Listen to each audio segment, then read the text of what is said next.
Ozawacho omuntu yandisaanidde okusoma Qur'an. Ekisookera ddala. Naam. Man arada saada fa alayhi bil Qur'an. Buli yenna ayagala emirembe yeekwate ku Qur'an. 2. Man arada al ghina fa alayhi bil Qur'an. Buli yenna ayagala obugagga yeekwate ku Qur'an. Ekyokusatu. Man arada ar raja falyaqra'u al Qur'an. Buli yenna ayagala essuubi. Naam. Asome Qur'an. Sheikh Yasin. Naam. Man arada shifa fa alayhi bil Qur'an. Buli yenna ayagala eddagala alisange mu Qur'an.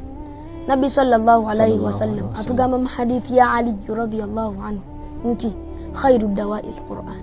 Eddagala erisinga okuwonya ye Qur'an. Wa yashfi sudura qaumin mu'minin. Era Allah agamba mu Qur'an, Qur'an ewonya emitima eginorwa egirumwa eminakuwavu. Qur'an eddagala eri abo abakkiriza Allah. Naam, kikulu. Baganda banga balungi. Iqra'u al-Qur'an. Tusome nnyo Qur'an. Sah.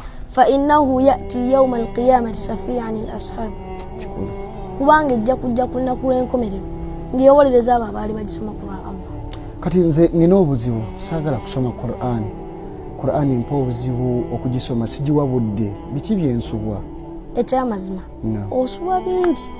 Naye esaba Allah fenna tufule emikono gya Qur'an. Atwangulize Qur'an ku lulimi, mu bwongo, mu mitima ne ku mwoyo. Allahumma amin.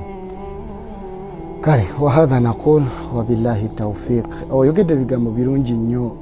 Amannya gwani? Amannya gange nze Luwega Salsabil. Osomera luddawa?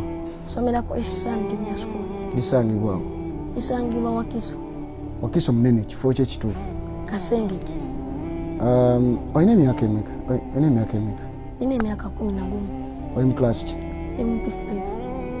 Qur'ani ogisoma wagisomako oba wagikwata? Ngisoma.